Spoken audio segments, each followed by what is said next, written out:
Good morning. Happy Tuesday. Welcome to Connection. I'm actually reading the devotion cold this morning because I left my devotion book here last week, so I haven't had it with me at home. But as usual, though, the devotion fits right into what I'm talking about today. So we're going to be talking about my time and my energy are valuable. Let's start with our prayer of surrender, though. Spirit of truth, carry me where you will. Bring to me what you will. Take from me what you will. Awaken in me what you will. The Christ man is around me. The Christ mind is in me. The Christ power flows through me. And the Christ mystery exists as me. I believe it. I perceive it. And now I receive it. I am surrendered. Amen. And so it is. So our affirmation is, today I will create the life I want to live by guarding my time and managing my energy. Every person I encounter today has equal worth and value. However, every person does not deserve my time and energy. All right, so this is kind of along the lines of what we'll be talking about. I would add that in addition to guarding my time and managing my energy, we are talking specifically today in the teaching about guarding our words. But let's read the devotion first. It says, tapping into our divine creativity does not happen overnight. Often we learn to create our lives by trial and error, and even at times by failure. If we are vibrational creatures in a vibrational universe, then we must be aware that we vibrate or attract things to us and also vibrate or repel things and people, and I'm going to add for today's purposes, and words away from us. An important piece of creating our lives is surrendering to necessary adjustments and changes. As we are shifting and sifting, we will begin to realize we are not the same person before we started to awaken. Things we once tolerated become certainly unthinkable. Where we once remained quiet, we now speak truth. On the contrary, people we once battled and argued with now only warrant our silence and merit our stillness. Sometimes things are just not worth it. We begin to understand the value of our voice. That's very important for today, and willingly acknowledge there are some situations, organizations, and people that no longer deserve our time, energy, and focus. As we resist being drawn into lower vibrations, we consciously create joy and intentionally pursue peace. And our ending prayer is, original vibration. Give me the wisdom today not to cast my pearls before the swine. Matthew 7:6. Empower me to reserve my energy for like-minded people and to sow my time into fertile soil. Amen. Okay, so I have something a little bit different for you today. But before we get into that, let's say our connection affirmation together. I allow perfect health in my body, perfect peace in my mind, perfect unconditional love in my heart, and the perfect divine timing of spirit to guide my life in thought, word, and deed. Amen. So I know that I read quite a bit from things other people have written. That's kind of what I do. I pull information about the same topic from several different sources and then put it all together for you in a way that makes sense and that you can practically apply in your own life. At least I hope that's what I do. That's my goal. But I normally try to break up the reading of other people's stuff with commentary of my own for lots of reasons, so that there will be some original material in my teaching, and so that it will not just get so monotonous reading. However, there have been just a couple of times over the past 8 years now that I've been doing this that I have found a piece of writing that has moved me so much and that is written so well that I don't think I can improve upon it or add anything to it. And that is the case today. Remember, I did that with the book Jonathan Livingston Seagull. I just read it to you. And that's the same case today, although it's not a whole book. I saw an Instagram post recently that I loved that gave me some ideas by a woman who's written things that I have read in the past. I think that Miss Rosaline Cooper actually gave me some of her writings some years ago and made me aware of her. But I hadn't really ever dug into her teachings, and this post made me curious. So, of course, I started searching her name on YouTube, and the very first video I found was a reading of her words. It didn't say whether it was from a specific book she had written or a talk she had given. It seemed to me more like a compilation of just different things she had said, maybe in different settings or written in different places, because there were a few things that were repeated. And sometimes it would jump a little from one subject to another without a smooth transition. But for the most part, it was just beautifully written and seemed to be in the perfect form to read aloud. You guys know how much I love beautiful language and things that are well written. So that's what I'm going to do with some commentary on my own, but not much, because as you'll see, it's just a lovely piece, and it's almost like an extended affirmation. And as you'll notice, part of the point she's making is how powerful the spoken word is. And as I've said before, there's something kind of soothing and comforting about being read to. So without further ado, I'll get right to it. I will read the Instagram post first and then move on to the YouTube video, which, by the way, was 40 minutes long. I won't read all of it today. I found a good stopping point. We may continue this next week because I think the concept she's putting forth is so important. It's a lot like Esther Hicks. I think maybe Esther Hicks must have read some of her stuff or studied her. Maybe not, but they sound very similar. And the reason I think that it's so important is that it's easy right now, with everything that's going on around us in the world, to feel powerless, to feel victimized. But we always have the power of our thoughts, of our minds, of how we choose to perceive things. And we always have the power of our words. We always choose what to say, and sometimes, more importantly, as she points out, what not to say.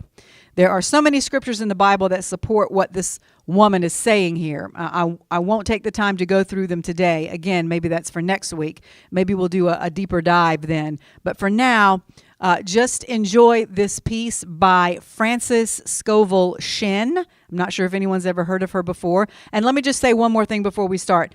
I realize that some of the things that living in the way she's suggesting might seem a little extreme to some of you. And as always, eat what you can. I believe me, I understand that there's a balance to life and that you can't watch every single word that comes out of your mouth 24/7. And you can never avoid saying anything negative. But this is really good advice, though. And if you can lean, if we're in the middle and the negative speech is over here and the positive speech is over here, I'm going to say let's lean towards the positive speeches as much as we can.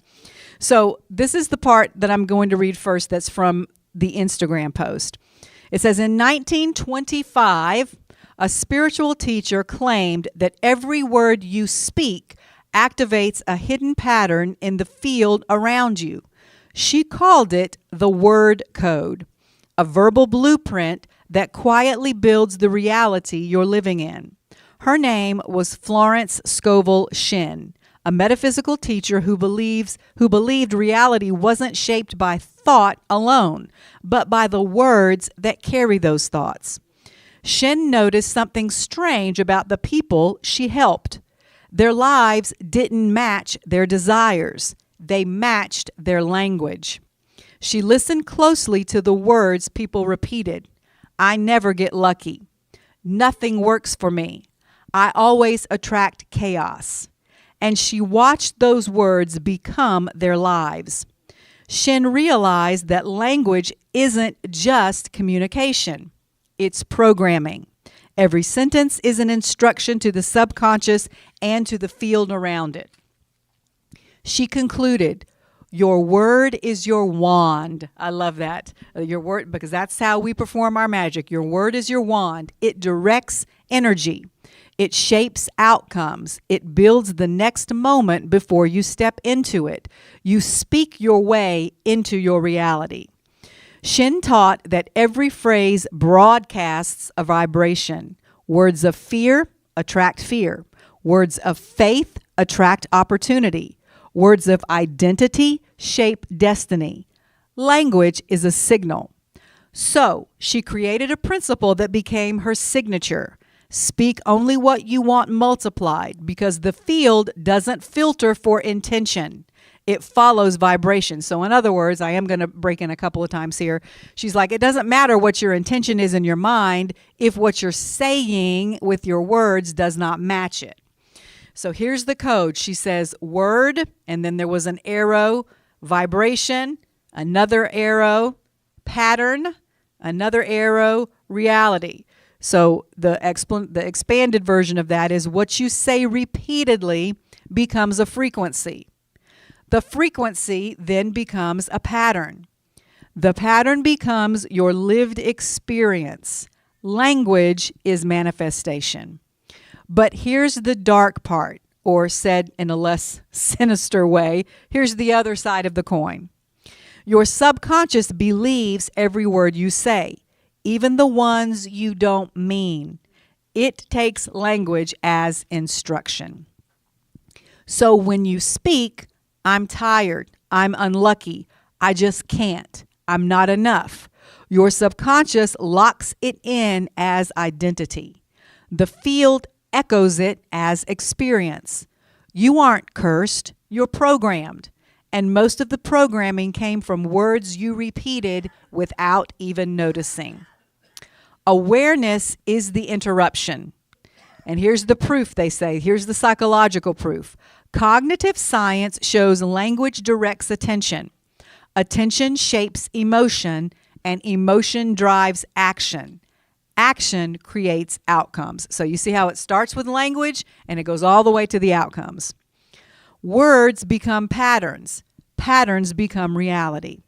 Now here she gives the biological proof. Neuroscience confirms affirmed phrases wire pathways. Repeated language changes identity signals. Your brain reorganizes to match your words. Biology follows belief.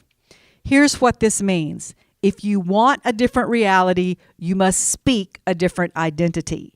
Words precede experience, not the other way around.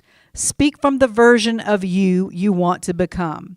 Stand in the language of the outcome, not the language of the past. Identity changes when vocabulary changes. And then she gives 3 steps. Step number 1. Cancel the old words by replacing limiting phrases the moment they appear.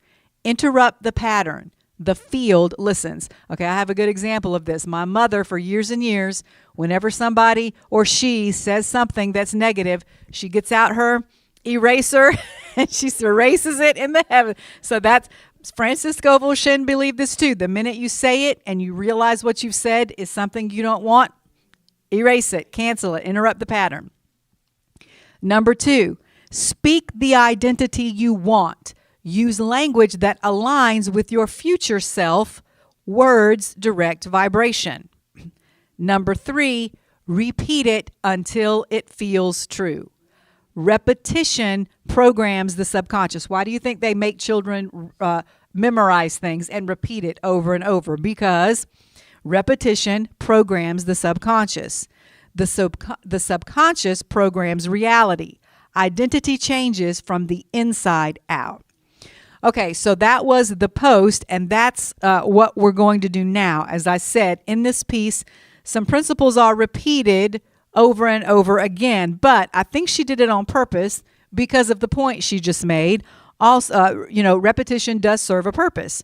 But as you'll see, she writes it, and I don't know whether she was writing or speaks it in a way that it doesn't really seem redundant or boring.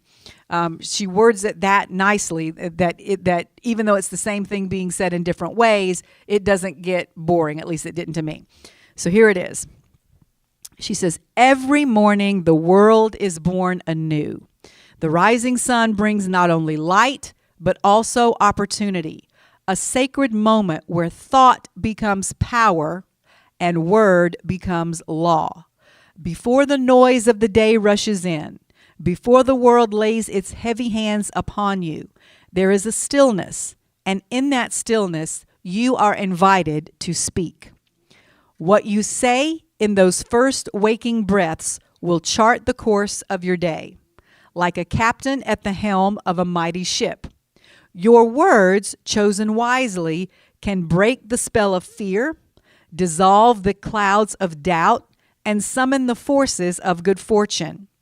Life responds not to struggle, not to effort, but to faith. It mirrors not confusion, but clarity. That which you plant in consciousness blooms in experience. Therefore, the morning is not to be squandered in worry or haste. It is a garden to be sown with truth. As the old thoughts dissolve and the new day dawns, you must speak as one who commands invisible armies. You must declare the truth of who you are and what belongs to you by divine right. You must rise not only from your bed, but into your power. Begin with gratitude, for it is the gate through which all blessings enter.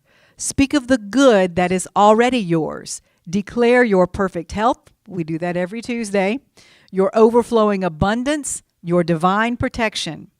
Speak to your soul as a wise teacher speaks to a child, firmly but in a gentle tone. For the subconscious mind, like a garden, accepts every seed. You cannot expect to sow weeds of fear and reap a harvest of joy. Say to yourself, I walk in a world that is for me, not against me.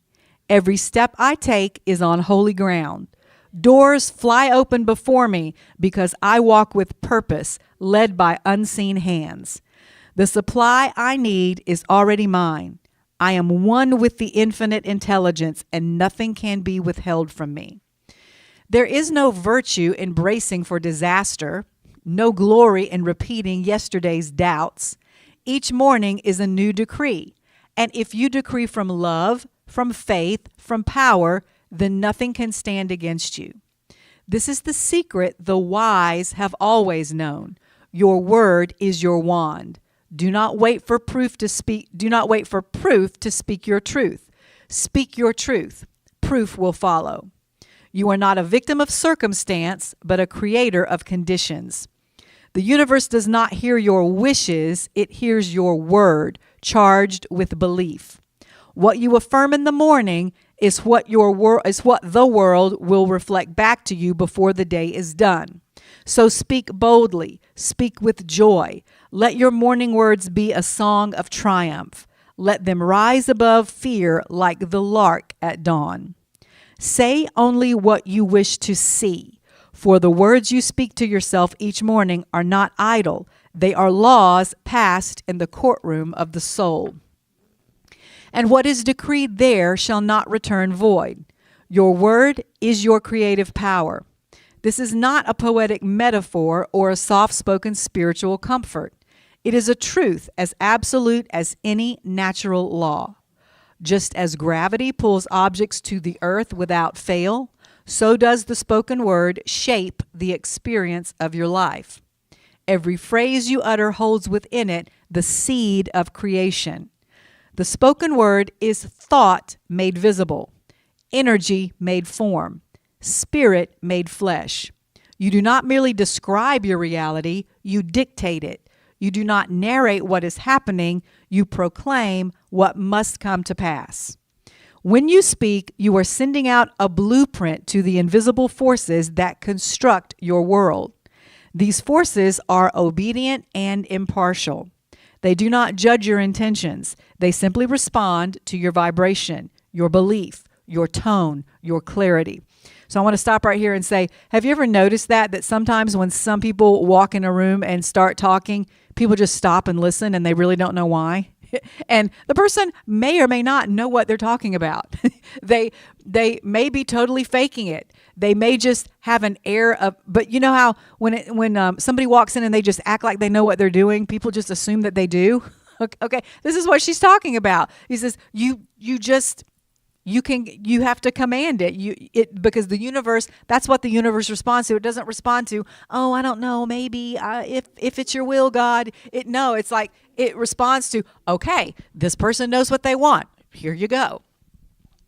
All right, continuing. And isn't this just beautifully written, by the way? I mean, just the way she words things. And there's so many things as we go along that you'll see in here. There's little bits of truths that we have taught over the course of the years here that it just seems to all be wrapped up in this one talk. So that's one of the reasons I loved it so much. Whether your words affirm prosperity or predict defeat, they act with equal precision. Okay, so what was that thing Henry Ford used to say?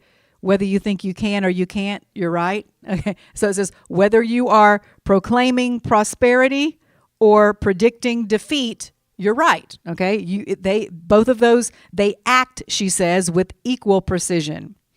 The law does not ask if you meant what you said. It acts upon what you said with the full authority of universal law. Many people speak carelessly, not realizing they are using sacred tools with every sentence. They declare sickness, lack, struggle, confusion, and then wonder why these same conditions persist in their lives. But how could it be otherwise? They have prophesied with their own mouths. They have called forth that which they dread, and yet the reversal of these conditions lies in the same mechanism, the word. You can just as easily declare peace as you can worry aloud. You can affirm harmony as readily as you describe conflict. You can state that you are guided, protected, and abundant with the same mouth that once uttered, I don't know what I'm going to do. It is a choice, moment by moment, word by word. No man or woman is without power if they understand this principle. No one is trapped who begins to speak with intention. Your word is not a weak signal drifting into a chaotic universe. It is a command when you say, I am. You set creation into motion. I am successful. I am loved. I am safe. These are not mere affirmations. They are divine instructions, and when spoken with conviction, they rewire your subconscious mind, reorder the vibrations around you, and prepare a path for the manifestation to arrive. You may not see immediate evidence, but the work is already in motion. The soul has received the seed. That is why it is essential to guard your speech, not out of fear, but from reverence. Words spoken in jest, in sarcasm, out of habit, these too have creative power. Every time you repeat a complaint, you water the roots of the very thing you wish to escape. Every time you call yourself unlucky, tired, broke, you sign your name at the bottom of a script you did not wish to write. Begin to watch yourself with love and awareness. Okay, I'm going to stop right there and say, okay, so we know we're going to tell jokes. We're going to be sarcastic from time to time. We're going to say things that we don't really mean. But she's just saying, just begin to watch yourself of how often, okay, and look at the scale.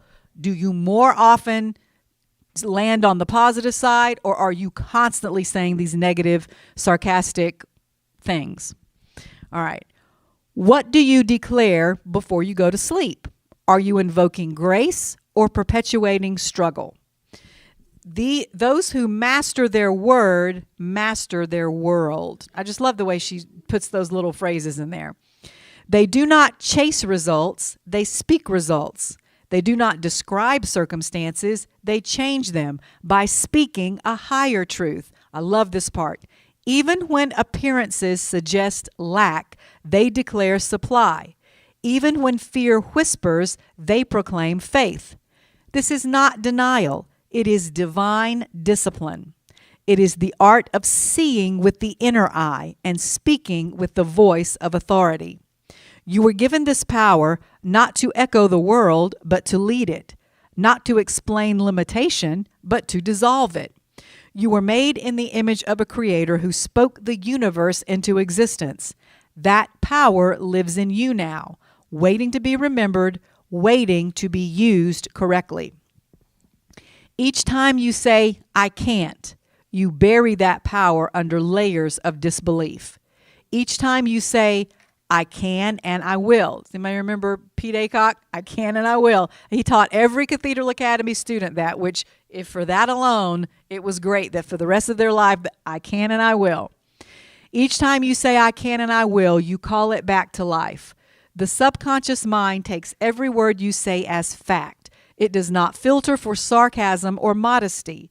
It does not care if you were joking. It hears, I am overwhelmed, and it begins to adjust your perceptions, your energy, your expectations to match that condition. It hears, everything is working out for me, and it opens doors you didn't know existed. This is not mysticism. It is the mechanics of spiritual law. So, discipline your mouth. Let it become an instrument of truth. Let it speak only what you wish to grow. If you would not plant weeds in a garden, do not plant despair in your consciousness. If you wish to experience joy, speak joy. If you wish to be supported, say so. Let your words be aligned with your vision and not with your fear. Speak of the thing you desire as if it is already yours, for in the eyes of the law it is. You must become bold in your declarations. Life bends to the will of the one who speaks with authority, not with arrogance, but with spiritual confidence. To say, I am blessed, is not to ignore pain. It is to acknowledge a higher truth that can dissolve the pain. To say everything is happening for my good is not to deny challenge, but to place challenge within the hands of divine order. Each time you speak like this, you reclaim your power. Most people speak according to appearances. They say what they see. But those who understand the creative power of the word say what they want to see. They speak as visionaries, as architects, as alchemists. They do not parrot facts. They shape reality, and they do it without strain, without force, simply by aligning their speech with the law of truth. There is a sacred responsibility in knowing this. You can no longer afford to speak idly. You cannot indulge in self-deprecating humor, in casual pessimism, habitual complaints, and expect your life to rise. You must become a deliberate speaker, a watchman at the gate of your own mouth. Let every sentence be weighed in the balance of truth. Let every phrase either uplift, correct, or command.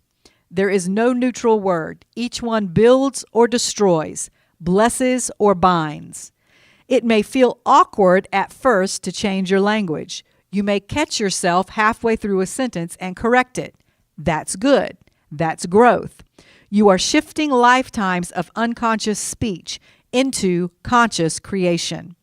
With practice, your words will become your allies. They will go before you, preparing the way. They will meet others and return with blessings.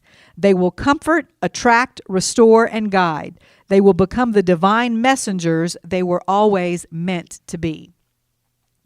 When you speak from this place of knowing, things begin to happen. The atmosphere around you changes. People respond differently.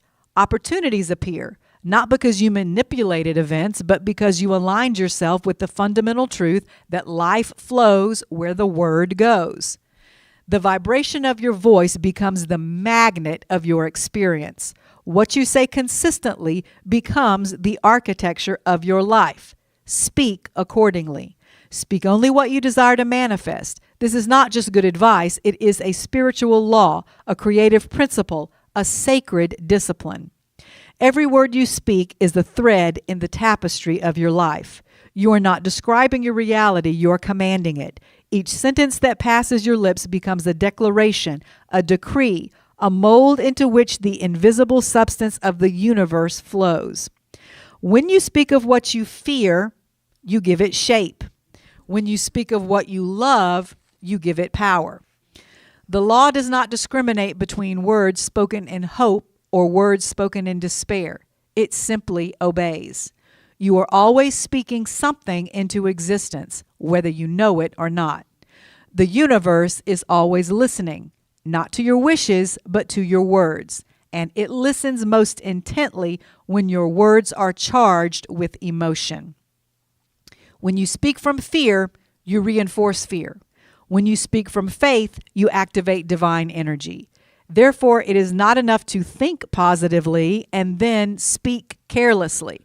Okay, what is it my brother says? You can't pray for peace and then do things that undermine peace. Okay, act in a way that is not peaceful. You know, you can pray for peace all you want to, but if you're not acting out of peace, if your actions do not show that, your prayers are not doing any good.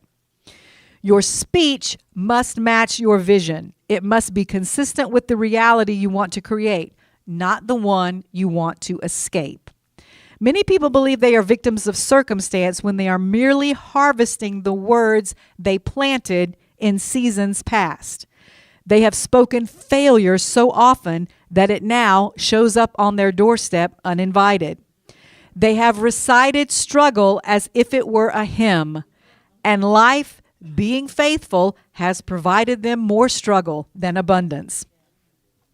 However, the moment they decide to speak only what they desire, the moment they discipline their tongue to align with their dreams, the energy shifts.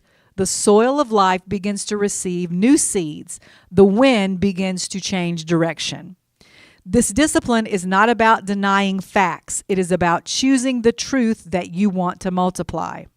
You may be facing financial hardship, but to say, I am always broke, is to cement that reality.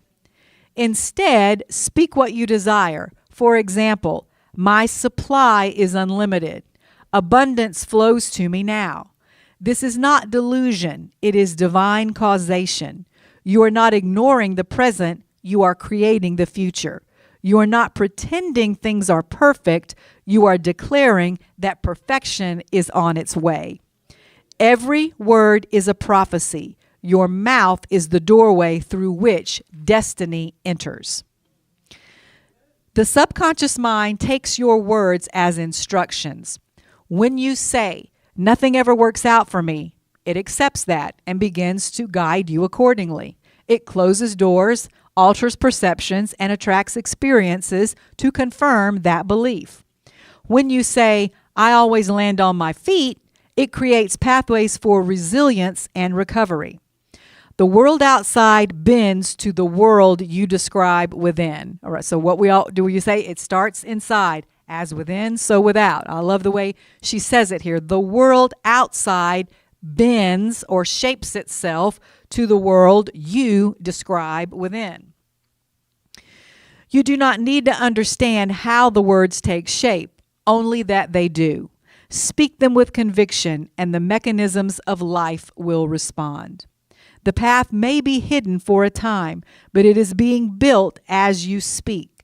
There is no neutral speech. You are either affirming your destiny or denying it. Okay, what does Andrew Martin say? You're either going toward your higher, truest, most authentic self, or you're going away from it. You are either calling forth miracles or reinforcing limitations. Therefore, speak with clarity, with intention, and with authority. Train yourself to become aware of your casual speech, noticing how often you joke about being tired, unlucky, or cursed. These words are not harmless. They are instructive. They are declarations to the creative forces around you. Even laughter carries vibration. Be mindful that your humor is not disguised defeat. Even sarcasm, if repeated enough, becomes the language of your subconscious. The universe is not amused by jokes about failure. It only hears failure.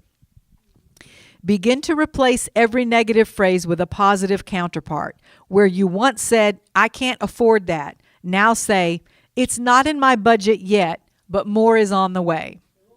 Where you once said, I'm so unlucky in love, say, the perfect partner is finding me now. This is not about denying your emotions. It's about choosing your words wisely in the presence of those emotions. Feel what you feel, but speak only what you desire. Let your emotions pass like the weather. Let your words stand like mountains. This is the difference between reaction and creation. Okay, and I noticed something when I was writing this down. If you look at the words reaction and creation, they're the same letters, they're just rearranged. They're in a different order. Reaction and creation are from the same letter, just like, what was the other one? Listen and I don't remember what the other one is, but there's another thing like that where it's the same letters, but just in a different order. It says a completely different word. Reaction speaks from condition. Creation speaks from vision. One reinforces what is, the other brings forth what could be. What was it that Robert F. Kennedy Jr. said? Some men look at things as they are and say, why? I look at things that have not been yet and say, why not? Okay, that's that same premise. To speak only what you desire is to become a conscious creator. It is to take your place in the divine flow and say, I will no longer participate in the creation of my own misery.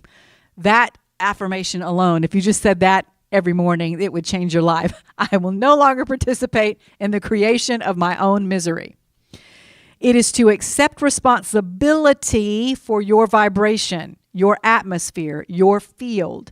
It may feel unnatural at first. You may feel like you're lying, but you're not. You are prophesying. You are declaring the future you choose. You are refusing to energize what no longer serves you. You are speaking life over your dreams, speaking strength over your journey. The more you do it, the more natural it becomes. And the more natural it becomes, the faster it manifests. Words are spiritual currency. Spend them where you want to grow. Let your speech be deliberate. Let it be focused. Let it be joyful. Avoid idle talk, gossip, and self-deprecation. These things drain your power. Speak as if your every word is sacred, because it is. Speak to uplift, to heal, to align. Speak with elegance, with purpose, with vision. Speak of beauty, of success, of divine timing. Speak what you desire in the present tense. I am, I have, I know, I receive. Let the subconscious mind take these phrases as its new commands. Surround yourself with people who honor the power of the word. Listen to those who speak from truth and not from fear. Protect your ears from language that brings you down. The news. What you hear becomes what you say. What you say becomes what you live. Let your circle be one of deliberate creators, not chronic complainers.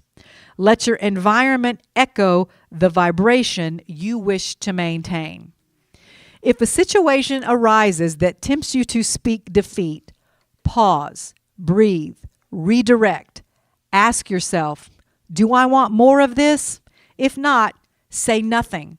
Or better yet, speak a higher truth. What was the if you can't say anything good, don't say anything at all. So if you can't bring yourself to speak a higher truth, then just be quiet. Just don't say the negative thing. If someone asks you how you're doing and your heart feels heavy, you can still say, things are shifting in my favor. You can say, I'm finding my way through. You can say, I'm expecting something good. This is not about pretending. It is about choosing the frequency you wish to dwell in.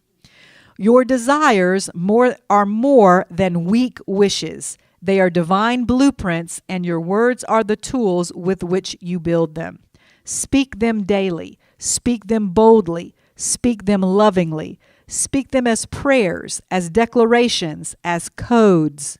Let every sentence carry the vibration of your future.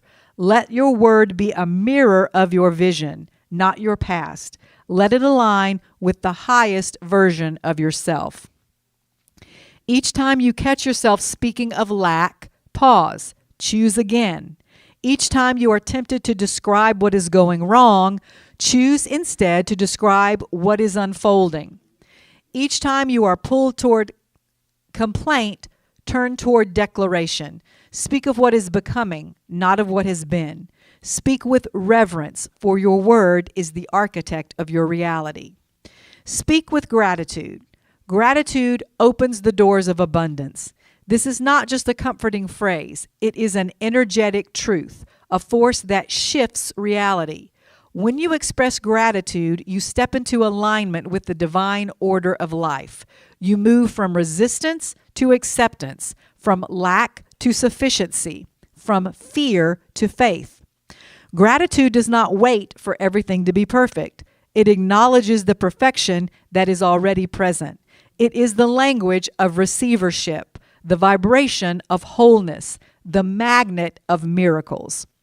Every time you give thanks, you expand. You expand your awareness, your frequency, your capacity to receive. Gratitude is not a reaction, it's a choice. It is not reserved for moments of celebration. It is most powerful when used in moments of uncertainty. When you can say thank you in the middle of the storm, you break the illusion of chaos and reconnect with divine truth. You tell the universe, I trust the process. I know good is here, even if I cannot see it yet. That statement of faith opens the gates wide. The gates of abundance do not open to complaint or respond to blame or bitterness. They remain closed to the one who constantly asks, why me? But they swing wide for the one who declares, I am thankful anyway. Gratitude is the password, the key, the secret phrase. It tells the invisible forces that you are ready, not just to receive more, but to notice what has already been given. When you notice what you have, you multiply it. When you appreciate, it appreciates. Many people wait for blessings before giving thanks, but that is like waiting for warmth before lighting the fire. Gratitude is the fire. It is the spark that activates dormant good. It is the divine recognition that says, I see what is working. I honor what has been given. I bless what is becoming. In that state, you are no longer chasing abundance. You are allowing it. You are no longer trying to force outcomes. You are flowing with them. Gratitude shifts your perspective instantly. It does not change the facts, but it transforms your relationship to them. Where there was once complaint, there is now clarity. Where there was once scarcity, there is now sufficiency. Even in the absence of physical proof, gratitude declares abundance. It sees what the eyes cannot see. It hears the silent rhythm of grace beneath the noise. It is not naive, it is spiritual intelligence. It recognizes that behind every appearance is an unfolding pattern of good. To live in gratitude, is to live in wealth, not necessarily measured in dollars, but in awareness, in peace, in flow. Wealth of mind precedes wealth of form. The one who can find something to be grateful for in every moment is rich beyond measure. They have mastered the vibration of prosperity. They are no longer desperate, they are magnetic. Life loves to give to those who are already giving thanks. The grateful soul becomes a channel through which more can pour. There is no moment too ordinary for gratitude. And so that's where we're going to leave it today. Indeed, there is no moment too ordinary for gratitude. And I am grateful today for this wonderful lady and the words that she brought to us so many years ago that still ring true and have something to teach us today. And I will raise my hand. What did the prophet Nathan say to David? Thou art the man. He told him the story and David said, oh, that's terrible. Who did that? And Nathan said, you did it. And so I was like, so I have to look at myself when I teach this and say, I've got to watch my mouth. I've got to lean more to the positive than to the negative. And like I said, it's not going to be possible for every single moment to stay positive and speak. But in the balance of things, do you do something more of the percentage of the time than not? Because if you do, the happier, I promise you, if you start watching your words and making sure more positive ones come out than negative ones, your life will be so much happier and your reality will shift. Amen? Yes. Oh, okay. Come on. Well, we're still on. I tell you what, let's wait till we get offline unless you want to. Okay. Everybody stay still after we sing. Blessed always, blessed always, for the arms of God surround us. Let our joy be so triumphant that we rest in God and say Amen. Blessed always, blessed always, for the arms of God surround us. Let our joy be so triumphant that we rest in God and say Amen. I love you. Be at peace. We'll see you next week. All right. Nobody move. Miss Barbara. Yes.